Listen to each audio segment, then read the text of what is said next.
Okay, so annual equivalent rates, or AER. This is so that we can compare investments. So we've invested £4,000 into account. After 7 years, it is worth 5,500. And what AER does, it means that we can find out what that percentage would be every year. Now, it's very similar to these compound percentage interest ones. So we'll set it out how we would with one of them, and then we'll rearrange the formula. So the original was 4,000. We're trying to find what the interest would be. And it's compound interest, it's interest on top of interest, and this is for 7 years, and we know at the end we've got 5,500. So if we want to get I, or the interest on its own, if we divide it by 4,000, that gives us what I is. Now we need to get rid of that 7, so what we're doing is the 7th root, and we need to do all of that by that. So we've got I is equal the 7th root, 5,500 divided by 4,000. And if you put that into your calculator, you get 1.032. Now what this means is that it's an increase, and this bit here is the important part. Now if we times that by 100, it tells us that our interest was 3.2% every year, because this is a decimal minute. So if you times it by 100, it will tell us what it is, and it'd be 3.2%.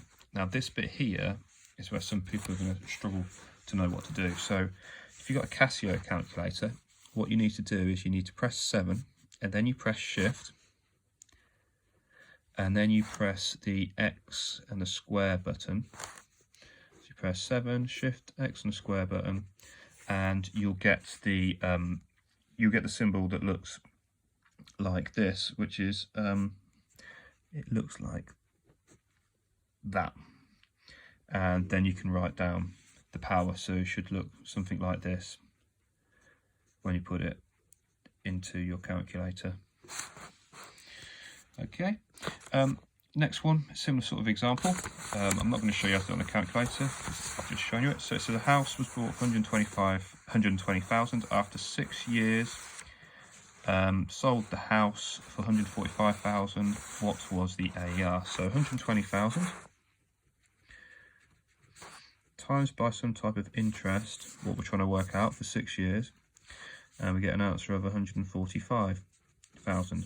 So if we get rid of that by dividing, so I to the 6, 145,000 divided by 120,000.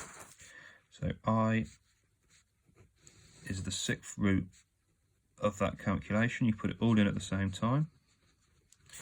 We get an answer of 1.032. This just means it's an increase. This would be our tens, and this would be our units. So this is an increase of 3.2% for 6 years.